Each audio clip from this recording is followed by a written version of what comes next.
The hostel stood alone, high on a hill. It was old and made of gray stone.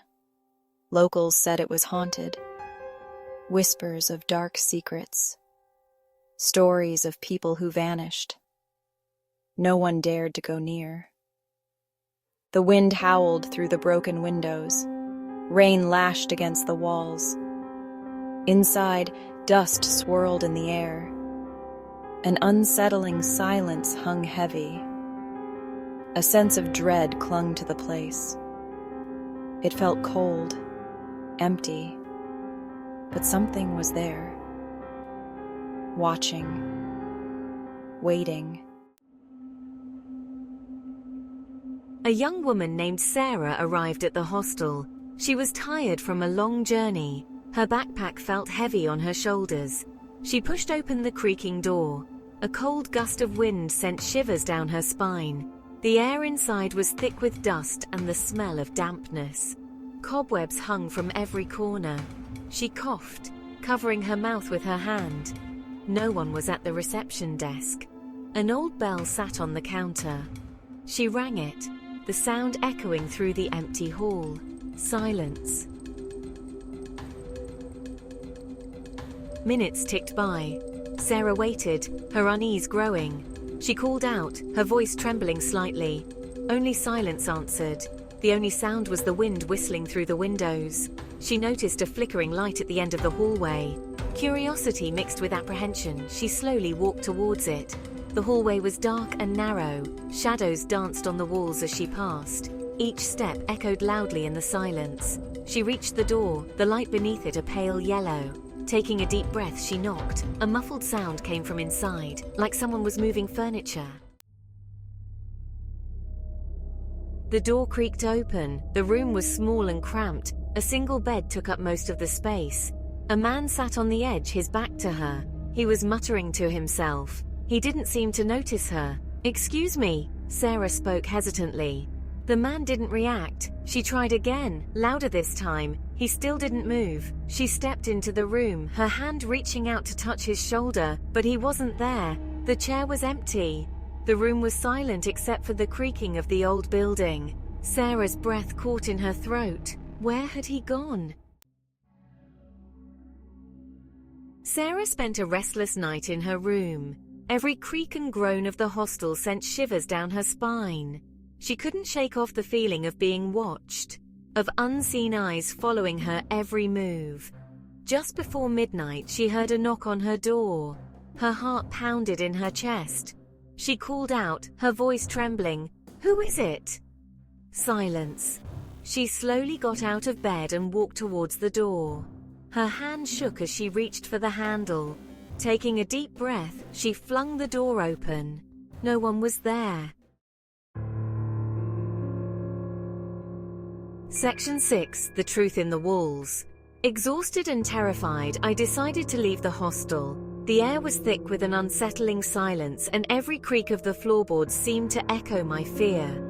As I packed my belongings, I noticed something strange. Scratches on the wall. They were not just random marks, they seemed deliberate, almost like a message. They were faint, almost invisible, but they formed words. I leaned in closer, my breath catching as I deciphered the message. Words scratched into the plaster as if someone had been trapped inside. The thought sent a shiver down my spine. Who could have done this? And why? Don't trust the whispers. They lie. The words were haunting, a warning from someone who had been here before me. My mind raced with questions. The words sent chills down my spine. They spoke of whispers, of lies. What whispers? What lies? I felt a growing sense of dread. What was this place? I had to get out. The walls seemed to close in on me and the air grew colder. I felt eyes watching me from the shadows. I raced towards the door, my heart pounding in my chest. Each step felt like an eternity, and the hallway seemed to stretch endlessly. But the door wouldn't open. It was locked. Panic surged through me as I realized I was trapped. I rattled the handle, but it wouldn't budge. I was trapped. Desperation clawed at me as I pounded on the door, hoping someone, anyone would hear me. The whispers grew louder, filling my mind with their lies. I had to escape, but how? Section 7. No Escape.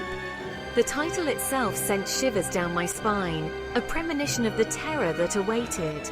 Panic swelled in my chest, a suffocating grip that tightened with every passing second.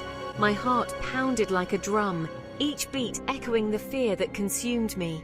I hammered on the door, screaming for help, my fists bruising against the unyielding wood.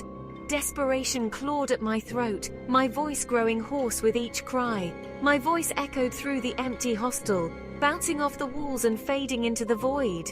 But no one came. I was alone, utterly and completely alone in this forsaken place. I looked around the room, my eyes wide with fear, scanning every shadow, every corner. The darkness seemed to close in on me, a living entity that fed on my terror. The scratches on the wall seemed to mock me. They lie, they whispered, their sinister message etched into the very fabric of the room. Each mark told a story of despair, of those who had been here before me. Suddenly the lights flickered and died, plunging the room into an abyss of darkness. The silence that followed was deafening, a void that swallowed all hope. The room plunged into darkness, an impenetrable blackness that seemed to stretch on forever. I could feel the weight of it pressing down on me, suffocating and relentless. I stumbled back, bumping into something cold and hard. My hands fumbled in the dark, trying to find something, anything to hold on to. A gasp escaped my lips, a sound of pure, unadulterated fear. My breath came in short, ragged bursts, each one a struggle against the panic that threatened to overwhelm me. I was surrounded by darkness, trapped in the silence. The walls seemed to close in on me, the air thick with an oppressive weight. And then I heard it. Whispers, soft at first, barely audible, like the rustling of leaves in the wind. Soft at first, then growing louder, more insistent. They seemed to come from all around me, a chorus of voices that filled the room. They seemed to come from the walls themselves, a haunting symphony that echoed through the darkness. Each whisper was a promise of doom, a reminder that there was no escape. Section 8. Trapped. The whispers swirled around me, cold and menacing. They seemed to come from every direction, echoing off the walls and filling the air with a sense of dread. They spoke of things unseen, of horrors that lurked in the shadows. Each whisper carried a promise of fear, a hint of the unknown that sent shivers down my spine. They told me to stay, that I would never leave.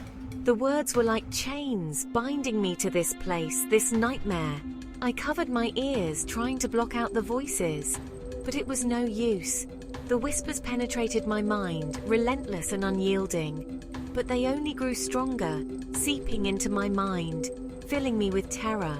My thoughts became a chaotic swirl of fear and confusion. I felt a cold breath on my neck, a presence behind me. It was as if the very air had turned to ice, freezing me in place. I didn't dare to turn around. My heart pounded in my chest, each beat a drum of impending doom. I knew what I would see. The thing that haunted my nightmares, the source of the whispers. The thing that haunted the hostel. It was always there, lurking in the shadows, waiting for the right moment to strike. The thing the whispers belonged to. It was close now. I could feel its presence, its malevolent intent. I could feel its icy grip on my soul. It was as if the very essence of my being was being drained away, leaving me hollow and empty. I was trapped, a prisoner of my own fear, unable to escape the nightmare that had become my reality. The whispers continued, a never-ending chorus of despair reminding me that there was no way out. I was trapped, forever. Section 9. The Final Scream. A scream ripped through the silence. A scream filled with terror and despair. It echoed through the empty halls of the hostel, a chilling testament to the horrors that unfolded within its walls. Then, silence returned. Heavy, oppressive silence. The hostel stood alone on the hill, Its secrets remained, whispered on the wind, scratched into its very bones. The whispers continued, waiting for the next soul to claim.